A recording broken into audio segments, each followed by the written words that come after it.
Good afternoon. Welcome to our History for Lunch. It's our first one for May. It's hard to believe we're already in the month of May, but we're delighted to have our guest speaker today, Mr. Douglas Jackson. But just as a reminder, we are going to have a second History for Lunch, which will be on May the 18th. And we must have named this Elizabeth City State Month because Mr. Jackson's from Elizabeth City State University, and we'll have Mr. Glenn Bowman from Elizabeth City State University also on May the 18th at 12 p.m. And he's going to provide a detailed insight on the early history of what became known as history of known P.W. Moore Junior Senior High School. And again, that will be May the 18th at 12 o'clock. And we invite you to join us for that. But today, I'm pretty excited about the topic today. We are reliving the 1970s with music. We do have Mr. Douglas Jackson with us today. I guess I'm getting ready to tell my age because we were talking earlier about some of the music that was played during the 70s. But I think Mr. Jackson's going to introduce us to some music a little bit more unknown to us during the 70s. So I'm going to go ahead and turn it over to Mr. Jackson. Thank you for coming out.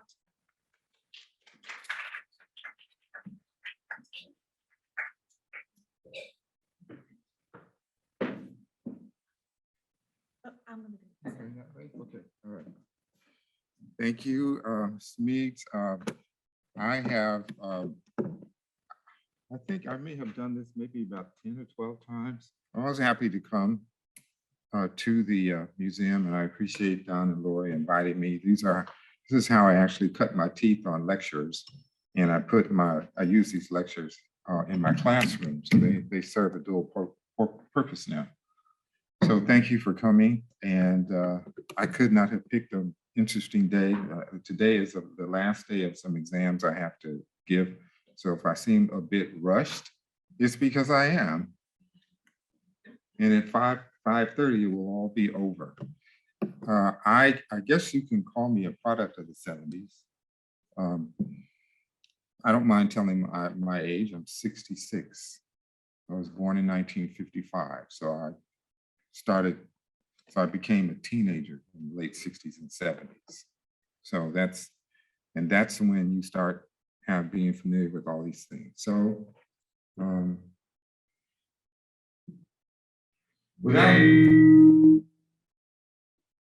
okay, we'll stop there.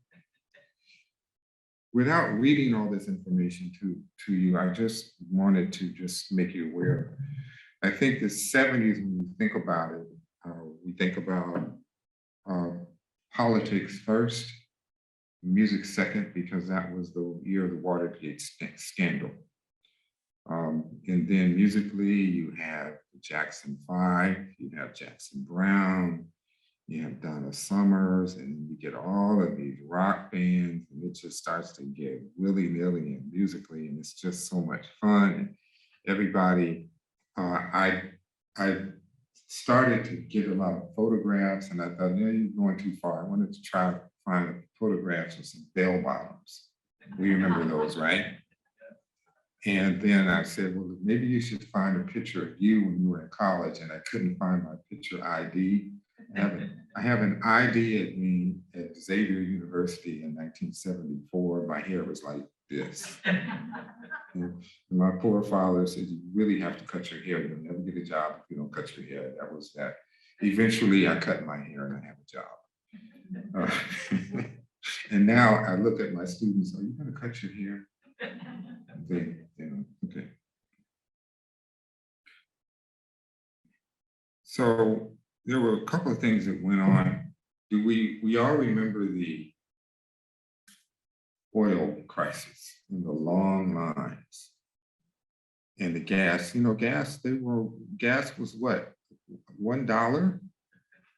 And we were mad then. Gas is now like $6. So it's amazing what. But then we had the 3 Mile Island, we started Earth Day, the oil crisis, And I think of these, when I started looking at some of these things, I said, you know, some of these things just repeat themselves. Political events. We have some challenging political events going on now, and then energy crisis. There's always energy. You know, there's always energy in politics. Rule the day. But I wanted to bring this home a little bit because I said, let me find a picture of the Raleigh-Durham Airport in the late 50s, 60s, 70s. This was the most legible one. That's a little different from what they have out there now, right? So you would just kind of walk out to the plane and that kind of stuff and get on and with the prop planes and hope they could take off and hope that they land. So now it's pretty interesting now. So that was then, and you've all been to the airport now, nice and big, municipal airports. Now, some personal stuff. I said, well, let me just tell you what was going on in my family. I'm not sure why this is here.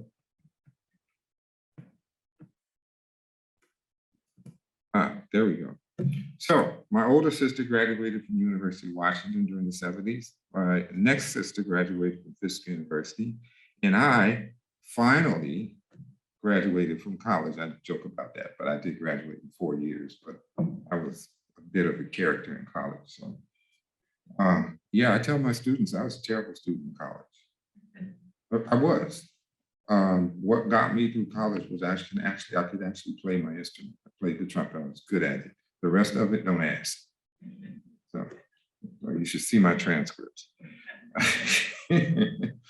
And I graduated from college, you know, and I wanted to be a music producer, and I was doing all those things. And I found my first job working in the mailroom at a local radio and television station, KHJTV. That's a picture of it. It's an Art Deco building. It's on Melrose. It's still there. It's right buttressed up to Paramount's studios. And that was my entree into the music business. And there's a whole nother story behind that, but that's not for today. But I did. And then my younger brother started college. So we were all well on our way. Mom and dad were happy, you know. So music, the topic for the day. Of course, always when you present, someone says, why didn't you talk about X? So I decided, I went through the top songs of the 70s. I said, everybody knows all of that. Let's find some other stuff. But I did want to focus on a couple of things that, one of the biggest songs of the 70s was written by Paul and Simon and Garfunkel, Bridge Over Troubled Water. They were initially a duo that was performing under another name.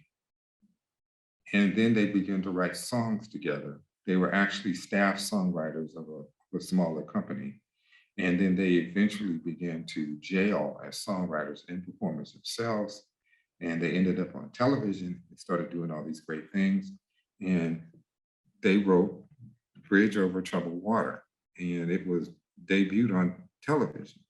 We'll get to in a second, but some of the other songs during that period, we're not going to cover all of them, but American Woman, which we will, and then Raindrops Keep Falling on My Head, B.J. Thomas, War, Edward Starr, Ain't No Mountain High Enough, Down to Ross, The Jacksons, and Get Ready, Rare Earth. Those are some pretty interesting pieces of material, pieces of songs, and those songs are still on the radio today. And I looked at very interesting, you know, War, Ain't No Mountain High Enough, I'll Be There and Get Ready were all out of Motown. And though that publishing catalog still exists today, those songwriters must be wealthy. So let's listen to a little bit of Simon and Garfunkel, Bridge Over Troubled Water.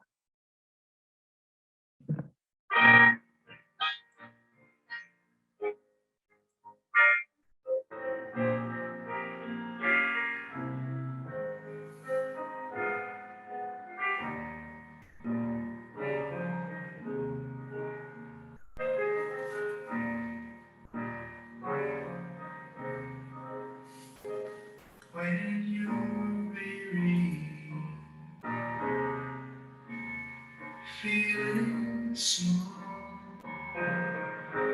when tears are in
when you're on the street. Oh, I didn't mean to do that, but we'll stop there anyway, because we can't hear all of them. We'll just listen to music all day. But that's a beautiful piece of music, the way it was written, orchestrated, piano, and you're hearing the music that you hear in that era. Those are live recording sessions. There's no overdubbing and auto tune and all the stuff that you hear now. So someone actually had to play the piano and sing in tune. Imagine that. Yeah, so that's some talent. That was Simon Garfunkel. And of course, Paul Simon is still going strong. He's doing all of his world music work and continues to be politically active and is very behind the scenes, very active. Now, this American Woman song has an interesting story behind it because this is a Canadian band. And for whatever reasons, people interpreted the song as being negative about American women, when that wasn't the intent. And when I dug and dug, and there were just all of these articles about this one song, and I said, well, this is interesting. We can just go all day on this one song. We won't do that. But this is one of the songs that you could say was like a vamp song. They made it up on stage. They just made it up. And then when it pulled together, they said, oh, that's pretty cool. So let's record that. And that's when it got a little controversial. So, and they just went in and they started and they kept the riff and they just went on with it and became a hit. So let's listen to a little bit of it.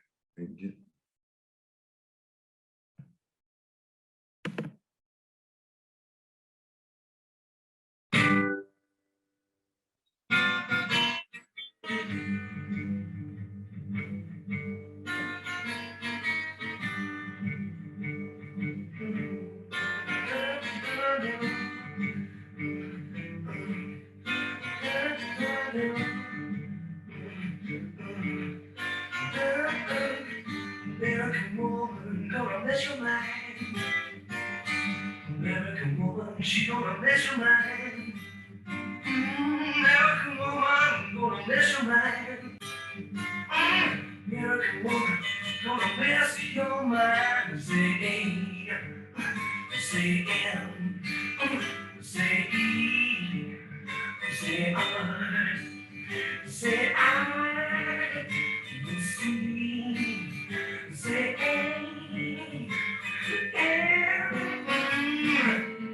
American woman, gonna mess your mind. American woman, gonna mess your mind. American woman, gonna mess your mind.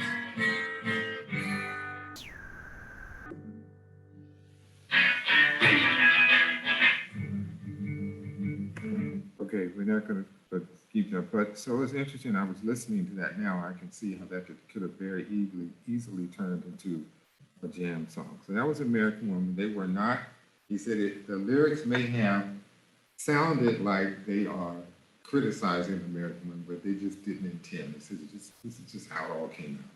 You know, rock bands, it's just what bands do.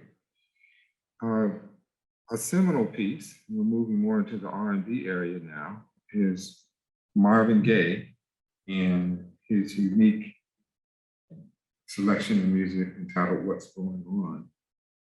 Marvin was coming off of a long hiatus. There was no secret that Marvin had a lot of personal problems along the way. And he was coming out of a hiatus. He hadn't recorded in some time. And all of a sudden he comes up with What's Going On.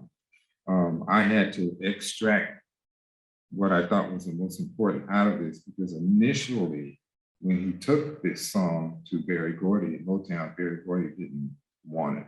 So there was, we don't need to address all of those things right now. But Marvin insisted and went into the recording. Well, actually, they got into a pretty bad dispute. And Marvin told Berry Gordy he wasn't going to record anything for him. until he let him record the song. So eventually, Mr. Gordy recanted and let him do it. Marvin did not actually write the lyrics for the song. Ronaldo Obi, one of the Four Tops, actually wrote the song. And it was all about anti-war and viewing, all of these things. So Marvin said, let's give it a try. So he put his stamp on it. And this is a live recording.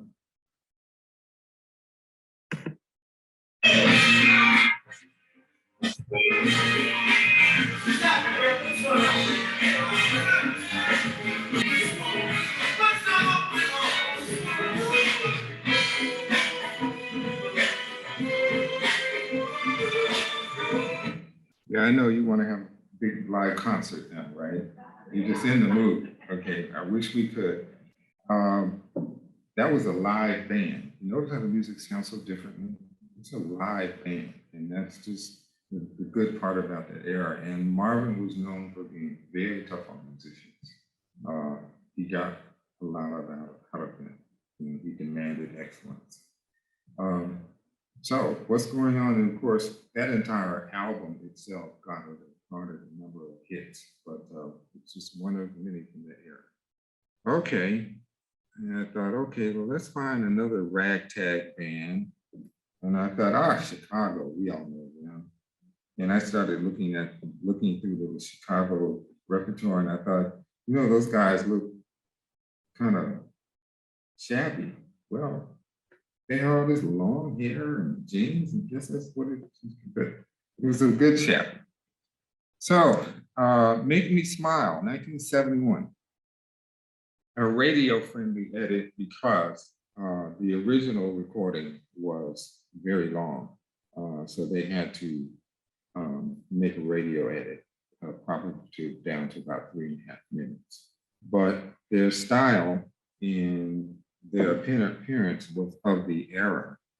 And we all know the history. I mean, they recorded hundreds of hits and they are still touring. Many of the original members are with them. They're still touring and working. But Make Me Smile is interesting. So this is another live recording. And I will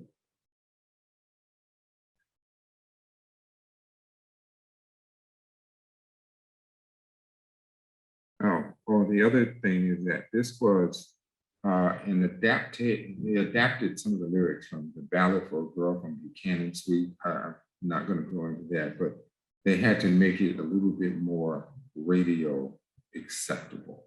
So there must have been some language or something going on.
Tell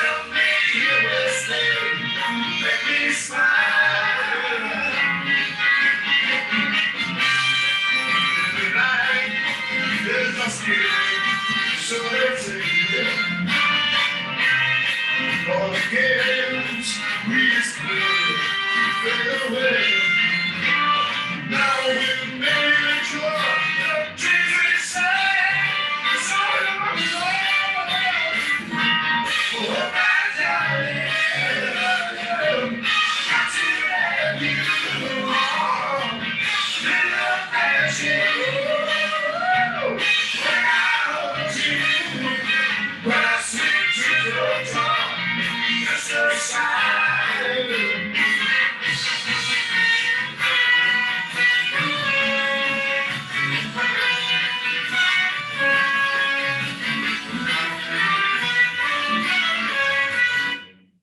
Uh-oh, it did something. All right, so what about those hairstyles? It's pretty amazing. Yeah, I know, but now, yeah. So it's another live recording. The music sounds very different from what you hear now. Live instruments, and they were known for excellent level of musicianship amongst themselves. They had high quality musicianship, and their many recordings were evidence of that. And you can have a long career when you actually don't know how to play an instrument. All right, so before we move on, I'll take some questions if you want. Anything curious before I go on? No, I should keep going. Okay. All right. So I said, okay, I was going through this and I said, okay, Simon and Garfunkel, American Woman, Marvin Gaye, Chicago. What am I missing? And I went, you're missing Sly and the Family Stone. How are you going to do this without talking about Sly and Stone? I don't know what to say about Sly Stone other than, in my opinion, and this is just Douglas Jackson. Don't call the Smithsonian, have them take my music degree away. I think he had probably the most influence on how 70s R&B music began to sound after he presented his style. I don't think he gets enough credit for changing the way that the music sounds and still sounds today. And you can put his music on and people get up. Interesting character. Wrote thank you for however he wrote, for letting me be because he felt listeners were not hearing the messages in his song, even though his band was more popular than ever. Sly and the Family were an integrated band and tried to spread the message of racial harmony, but Stone thought the message was not getting lost. Thank you for the party, but I can never stay. Many things on my mind. The lyrics are scathing and mostly directed at Sly himself, but once again, many lost in England. And then Larry Graham, his bass player, started this concept of thumping the bass that you hear now. And the reason he did that, because he used to play along with his mother playing the organ and they didn't have a drummer. So the bass player was, but Sly's music is timeless. If you think you've seen some costumes before this, oh my goodness. But all of this was very, very important now, because if you see some of the bands like that came during that era where there were the costumes like Kiss and the Who and all these bands and all these things that we can't cover in this one setting, all of this was forward thinking. Everyone doesn't have to dress alike, but you have to adorn yourself to bring attention to yourself. So let's listen to one of his most famous tracks.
Okay, so between Chicago, Marvin Gaye and stuff, you probably want to have a party now. I know, I did that on purpose. But he got that kind of sounding music out of those musicians. So those are live recordings. This is what this stuff sounded like coming out of those. So it's amazing now that students have to do all of this overdubbing, and can we do it again? You know, I try to explain to my music majors, sometimes you don't get second chances. The first note people hear, if it's not a good note, you don't have a chance after that. It's like you have to, people want to hear what you're playing. So that's that. All right, we are going to close with someone, and I'm going to admit this, I have a crush on Linda Ronstadt. Okay, I'm just going to tell you the truth. I did. I'm not, okay. I think that she has the most adorable voice. And the Spanish language recordings were much later, so they didn't fit into this era. But if you have a chance, listen to the canzones for mi padre, songs for her father, because she is Mexican-American descent. And it was very important to her to come back to her ethnicity to record some of the music that she'd heard in Arizona as a child. But those recordings don't fit into this era. But she's retired now. She has Parkinson's disease. And the last interview I saw with her was, she was able to talk, but she was fatigued. But what a career. What a career. And once she took control of a band, it was her band. She was known to be really tough. When she figured out not to let the guys push her around, she managed to get where she wanted to go. But she earned 11 Grammy Awards, 11. Born in Tucson, Arizona, 1946. She's now 75, again retired. She sang with the Eagles, the Stone Ponies, Swamp Water, Free Creek. Very interesting career. So I had to decide what song would have been indicative to something. And I selected You're No Good. I don't know, maybe that means something. That's what I just did. It's cool because there was so much to select from her repertoire. So I wanted to find something that was right in that era. And this was in 1973. So let's listen to it and see what we've got here. Uh-oh. Oh no.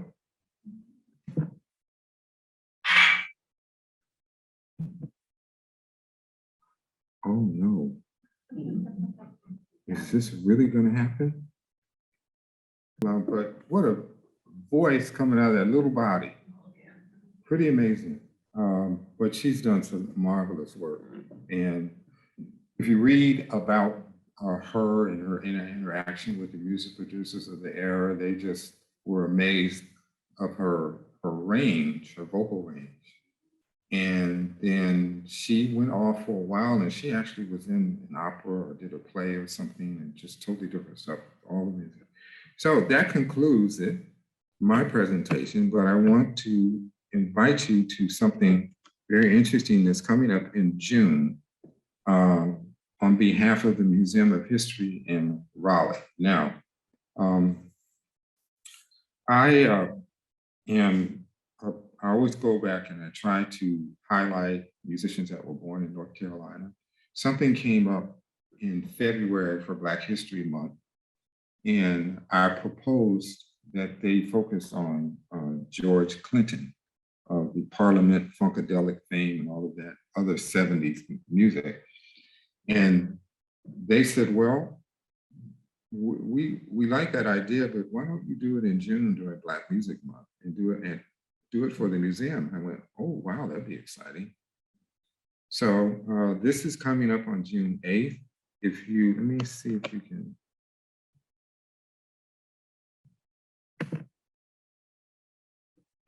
Yes, so there he is. There's George Clinton. Now in his late 70s. George, believe it or not, was born in Kannapolis, North Carolina. But he, like many African-American families, they left very early and they moved to New Jersey. So most people think he is a Jersey boy. He's not. He's from North Carolina. And so I thought it'd be very interesting for us to cover some of this music. This is some wild stuff. I don't know if you've seen Parliament, Funkadelic, and Bootsy Collins and all that stuff, some wild stuff. But it was the party music of the 70s. And he has been sampled more than James Brown. Sampled more than James Brown. People have used those beats, those guitar riffs. You can hear them in all the hip hop music. And he continues. He's retired now. He lives in Florida, and but decided to come out of retirement this summer for one last tour. So that could be kind of interesting. I would have to be there to see that one. But that's on June 8th at noon, museum, and it's going to be online. So they'll be sending a few. I think someone here in town walked up to me last week and said, "You're going to be at the museum in Raleigh." And I went, "Whoa, what are you talking about?"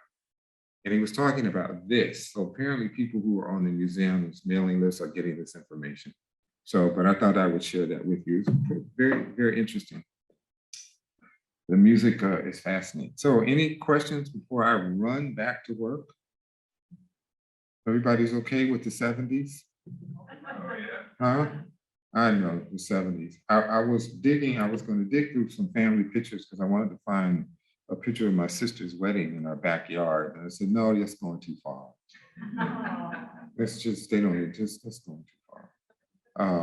But the 70s, very, very interesting. Thank you.